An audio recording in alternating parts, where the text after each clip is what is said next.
大家好，我係金德利，歡迎收睇金德利編輯部。今集又要講下當今網路紅人大衛哥。最近 Yahoo 同星島新聞都有報道，大衛哥由東莞虎門失敗回流返香港，搞到無數 YouTuber 爭住分析同評論，仲有人恥笑佢係傻仔添。不過我奉勸大家唔好跟車太貼，因為大衛哥嘅諗法係深不可測。當大家以為佢真係敗走返香港，只能老老實實揸的士揾食嘅時候，佢可能下一條片已經返咗深圳度探店賣廣告啦。正如佢之前一條片大談財務自由，話喺大灣區生活好開心，有樓有車，外賣又平。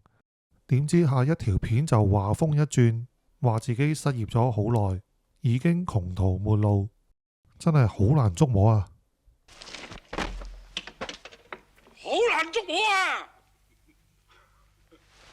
其實 David 哥每次談到財務自由呢個話題，都係因為接咗富 X 牛牛呢個廣告，等觀眾產生一個錯誤聯想，以為用咗富 X 牛牛就有可能可以財務自由。咁現實大家都知係冇咁容易啦。講開富 X 牛牛，之前另一個網紅 Coco 哥都有賣過廣告，一邊叫人用 Interactive Broker 去走資，另一邊又叫人用中資嘅富 X 牛牛去投資。我都俾佢搞到精神分裂，仲喺佢留言區問佢到底用 IB 好定富 X 牛牛好，佢又已讀不回。再講返大衛哥先，就算佢暫時未必再去深圳探店，但係當佢發現敗走香港揸的士呢個人設有流量，佢可能就會集中火力出片，講自己每日揸的士12個鐘好慘。等大家睇得更興奮嗰陣時，佢就會有更多嘅流量，肯定可以比揸的士日賺1450蚊仲多添。其實呢啲都係大衛哥一貫嘅作風嚟㗎。最經典當然係假扮鹽田家燒肉店老闆，話做唔夠4個月就蝕咗成70萬，仲話將間店送咗俾人，結果原來佢只係細股東，玩咗唔夠4個月就話唔玩退出，大股東仲好大方退返錢俾佢，成件事反轉晒。最勁嘅係佢將自己包裝成投資失敗者，拍片賣慘，正所謂睇人撲街最開心，因此呢啲賣慘片流量極高，最少都10幾萬 view。網民越恥笑佢，佢就越興奮。呢個係佢自己親口喺留言區講嘅，我冇屈佢㗎。但係正當大衛哥財源滾滾，就快財務自由嘅時候，冇諗到佢嘅契家婆 K for Car 竟然拍片踢爆大衛哥唔係鹽田家燒肉嘅真正老闆嘅謊言。大衛哥即刻被炎上，頻道面臨有史以嚟最大嘅公關災難。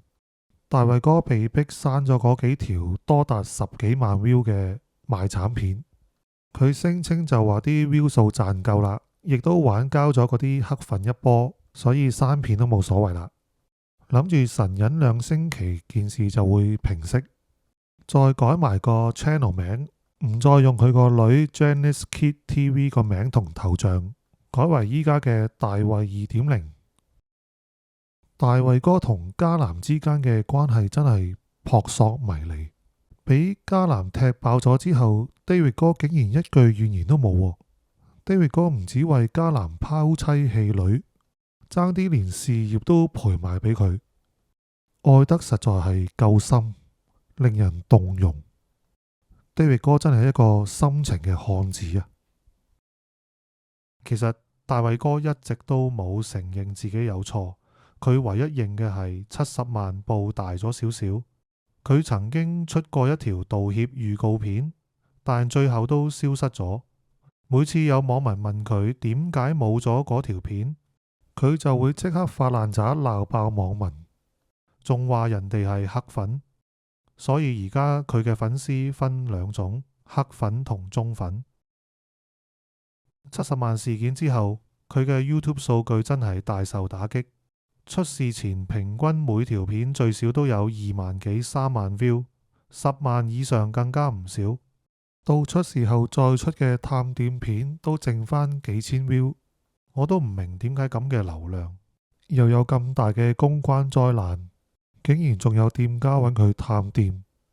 可能啲老闆喺深圳生活太耐，對香港網絡生態唔太清楚。而大衛哥有時講下啲中港生活嘅片，先至有1萬 view 以上。但無論佢出咩片 ，dislike 一定多過 like。仲有唔少網民留言挑機，結果唔係俾佢封鎖，就係俾佢用戰狼式鬧交鬧走。大家依家睇 YouTube 可能淨係睇到影片嘅 like 數，dislike 係預設會俾 YouTube 隱藏嘅。但係只要喺 Chrome Browser 裏邊加一個擴充功能，就可以睇得返 dislike 嘅數目噶啦。據講 dislike 太多嘅話會影響到廣告收入嘅，咁就唔知真定假啦。有網友知道嘅話可以話俾我知。但係 David 哥從來都唔會承認自己 dislike 數係比 like 數多嘅。佢話自己啲後台數據係7:3喎。即係7成係 like， 3成係 dislike， 邊個啱邊個錯都好，大家可以自行求證。就算黑粉人數眾多，不斷咁挑機，但係大衛哥依然無所畏懼。佢根本覺得自己冇錯，係黑粉喺度搞事。佢丁蟹咁嘅心理質素，亦係佢能成為成功 YouTuber 嘅因素之一。雖然影片 view 數大不如前，但係大衛哥從來都冇放棄過做 YouTuber 嘅夢想，直至佢終於發現佢賣慘啲片流量都唔錯，所以決定由作大係 YouTuber 轉型為賣慘係 YouTuber， 將之前大灣區財務自由、享受1000尺豪宅嘅人設，變成突然負債百幾萬、山窮水盡要返香港揸的士揾食。不過正如我之前所講，大衛哥永遠係講一套做一套。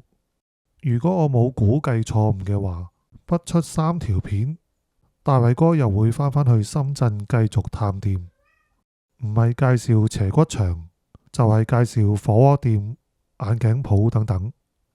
我哋拭目以待啊！好啦，今集嘅內容就先講到呢一度，歡迎留言討論。我哋下次再見，拜拜。